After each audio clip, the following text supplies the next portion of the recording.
యానాదయ్య గారు ఉన్నారు, TTD board మాజీ సభ్యులు, వైఎస్ఆర్ కాంగ్రెస్ పార్టీ సీనియర్ నేత. ఇక తెలంగాణ నేతలతో మాట్లాడడానికి ముందుగా ఈయనతోటి కొద్దిగా సంక్షిప్తంగా ఈ అంశాల మీద మాట్లాడదాం. ఏమిటి యానాదయ్య గారు చెప్పండి, బేదా రవిచంద్ర సంగతి చాలా ఆసక్తికరంగా ఉంది. అది ఎట్లా సాధ్యమైంది, ఏం కదా? నమస్కారం అండి. మీకు ప్యానల్లో పాల్గొన్న పెద్దలకి, సాక్షి ప్రతినిధులకి, ముఖ్యంగా ఈరోజు తుఫాన్ బీభత్సం ఉంది. ఈ తుఫాన్ బీభత్సానికి అందరూ కూడా, రాష్ట్ర ప్రజలందరూ కూడా సురక్షిత ప్రాంతంలో ఉండాలి.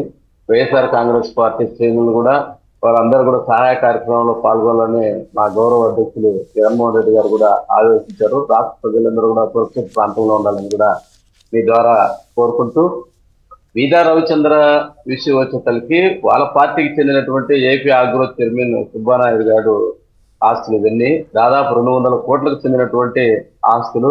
మరి వారికి బ్రెయిన్ డెడ్ 11వ తేదీన, నెల 11వ తేదీన అసలు హాస్పిటల్లో ఉంటే ఆయన సచ్చర మీద హాస్పిటల్లో పెట్టేసి దాదాపు వాళ్ళ కుటుంబ సభ్యులు కూడా తెలియకుండా బెదిరించి, వాళ్ళ కొడుకులు బెదిరించి ఆలూరు సంబంధించిన రిజిస్టర్ ఆఫీసులో చేయాల్సినవి అన్ని కూడా వాళ్ళ సొంత కావలలో సబ్ రిజిస్టర్ని మాట్లాడుకొని 200 కోట్ల ఆస్తుల్లో 17వ తేదీన రిజిస్టర్ చేసుకోవడం. ఎంత దారుణం అంటే, ఒక బ్రెయిన్ డెడ్ అయినటువంటి దాదాపు చనిపోయినాడు, కావాలని వీళ్ళు బతికినట్టు దాన్ని వెంటిలేటర్లో పెట్టి బతికినట్టు చూపించుకొని రిజిస్టర్ చేసుకున్నారంటే, సబ్ రిజిస్ట్రేషన్ లో పూర్తి జ్ఞానంతో అన్ని రకాల చదివి సంతకం పెట్టాల్సినటువంటి ముద్ర వేయాలి. అదేవిధంగా ఆధార్ నంబర్ రావాలి. ఇవన్నీ ఎంతో క్లారిటీగా చేయాల్సినటువంటిది. దాదాపు 200 కోట్ల రూపాయల ఆస్తి. అంటే దీని వెనక బీదా రవిచంద్ర గారు ఒక్కరే కాదు, దాని వెనక బలమైనటువంటి వాళ్ళ అధినాయకుడి యొక్క హస్తం ఉంది. దాదాపు 200 కోట్ల రూపాయల ఆస్తులు, దాదాపు 40 రిజిస్ట్రేషన్లు జరిగాయంటే ఇది ఆషామాషిగా రిజిస్ట్రేషన్ అయినటువంటి పరిస్థితి కాదు. మరి దీని విషయంలో రిజిస్ట్రార్ కానీ, ప్రభుత్వం కానీ, ఉన్నతాధికారులు కానీ ఇమ్మీడియట్లీ యాక్షన్ తీసుకోకపోతే ఇటువంటి పరిస్థితులు ఇంకా జరిగేటటువంటి ప్రమాదం ఉంది. కాబట్టి తెలుగుదేశం ప్రభుత్వం ఏ స్థాయికి దిగదారిందంటే, ఇంత దారుణమైనటువంటి చనిపోయిన వాడితో కూడా రిజిస్టర్ చేయించుకునేటటువంటి దౌర్భాగ్యమైనటువంటి పరిస్థితికి ఈరోజు ప్రభుత్వము చూస్తూనే ఉన్నాం. ఈరోజు జగన్మోహన్ రెడ్డి గారు బెంచ్ సర్కిల్ లో ఫ్లైఓవర్ పైన 2.5 కిలోమీటర్ పైన 80 కోట్ల ఖర్చుతోనే కట్టారు. ఈరోజు అమరావతిలో భూమి మీద వేసే ఒక రోడ్డుకి 174 కోట్ల రూపాయలు, కిలోమీటర్ 174 కోట్లు. అంటే వీళ్ళ అవినీతి ఏ స్థాయికి, నిన్నటిదాకా 74 కోట్ల కిలోమీటర్ అన్నారు, ఈరోజు 174 కోట్లంట. అంటే వీళ్ళ అవినీతి ఏ స్థాయికి దిగజారిందంటే, ఆంధ్రప్రదేశ్ ను పూర్తిగా తాకట్టు పెట్టి దాదాపు 2 లక్షలు కాదు, అవసరమైతే 5 లక్షల కోట్లైన అప్పు తెచ్చి వారు అమరావతి పేరుతో మొత్తం దోచుకోవాలనేటటువంటి దుర్బుద్ధి ఈరోజు కుటుంబ ప్రభుత్వం, ముఖ్యంగా చంద్రబాబు నాయుడు గారికి, లోకేష్ గారికి పుట్టింది. లేకపోతే ఇంత దౌర్భాగ్యమైనట్టు 174 కిలోమీటర్ ఏం బంగారు తాపడం చేస్తున్నారా, లేదంటే బంగారు బిస్కెట్లతో రోడ్డు వేస్తున్నారా? ఒక రోడ్డు వేసేదానికి 174 కిలోమీటర్ 174 కోట్లంతా. మరి ఈ రోజు ఇంత దౌర్భాగ్యమైన పరిస్థితి. ఈ రాష్ట్రంలో 17 మెడికల్ కాలేజీలు పేద ప్రజలకి ఆరోగ్యాన్ని అందించేటటువంటి పరిస్థితి. ఈ రోజు రాష్ట్ర వ్యాప్తంగా ప్రతి జిల్లాలో ఒక మెడికల్ కాలేజ్ ఉండాలి. అక్కడ ఉన్నతమైనటువంటి వైద్యం అందాలి, పేదలకి ఫ్రీ వైద్యం అందాలి, పేద విద్యార్థులకు ఫ్రీగా మెడికల్ సీట్ చదువుకునేదానికి అవకాశం ఉండాలి.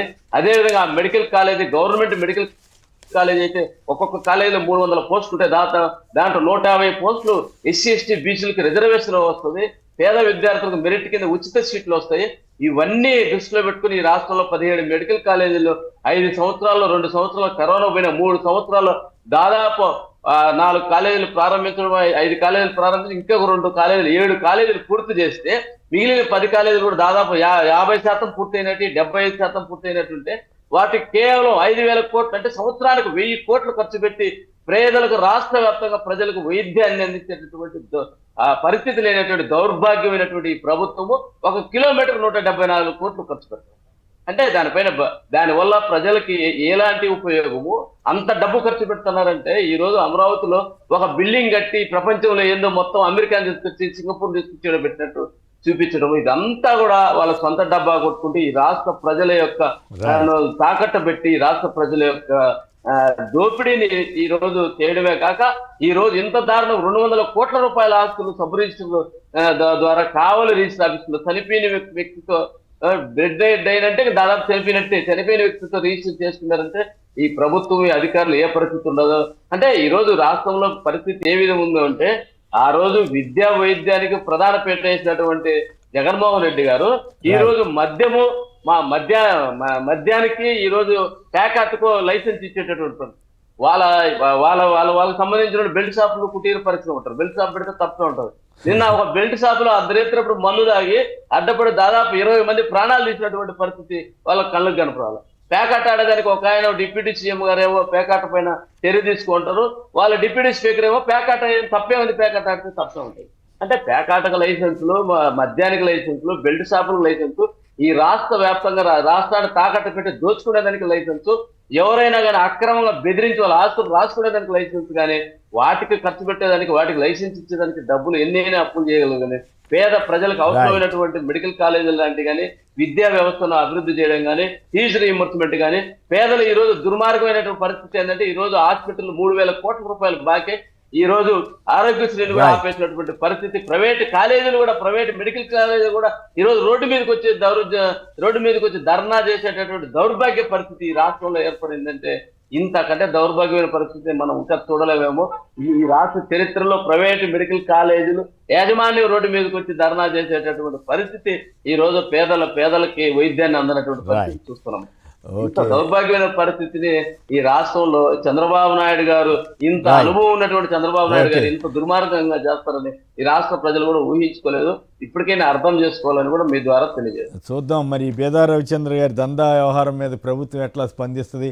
అలాగే జోగి రమేష్ గారు ప్రమాణం చేసినా కూడా మరి ఎవరు టీడీపీ నేతలు ఎవరు మాట్లాడకపోవటం, ఇవన్నీ తమాషాగా మాట్లాడరు. ఎందుకంటే కుయ్యి అన్నారు. ఎందుకంటే గతంలో కూడా కరుణాకర్ రెడ్డి పైన బురద చల్లితే కరుణాకర్ రెడ్డి తిరుమల వెంకటేశ్వర సాక్షిగా అక్కడ కోనేరులో మునిగి ప్రమాణం చేస్తే కుయ్యి కయ్యి అన్నటువంటి పరిస్థితి అదే పరిస్థితి. ఎందుకంటే ఏదో విధంగా వైఎస్ఆర్ కాంగ్రెస్ పార్టీ జగన్మోహన్ రెడ్డికి అత్యంత సన్నిహితులుగా ఉన్నటువంటి ప్రధానమైన వ్యక్తులు ఏదో ఒక కేసులో ఇరికించాలనేటువంటి దుర్మార్గమైనటువంటి తప్పుడు ఆలోచన చేసింది దందాల వాళ్ళు. రియల్ గా దొరికిపోయింది, వాళ్ళ ఇన్ఛార్జి దొరికిపోయినాడు, వాళ్ళ నాయకులందరూ దొరికిపోయినారు, మద్యం దొరికిపోయింది. ఇప్పుడు కూడా బ్రాందీ షాపుల్లో, బెల్ట్ షాపుల్లో ఉన్నటువంటి కల్తీ మద్యం ఎక్కడెక్కడ ఎంత ఉందో కూడా ఇప్పుడు వరకు కూడా పరిశీలించలేదంటే అదంతా షేర్ చేసుకుని ముందు క్యాచ్ చేసుకోండి అని వాళ్ళందరూ కూడా వదిలేసినటువంటి ఇంత దుర్మార్గమైనటువంటి పరిస్థితి. ఎంత రోజులు ఇబ్బంది పడతారో చూస్తాం. కేసులకు భయపడే పరిస్థితి లేదు. వైఎస్ఆర్ కాంగ్రెస్ పార్టీ శ్రేణులు ప్రజల పక్షాన ఎంత దూరమైన పోరాడడానికి సిద్ధంగా ఉన్నాం జగన్మోహన్ రెడ్డి గారు. రైట్, థ్యాంక్ యూ అనాదయ్య గారు.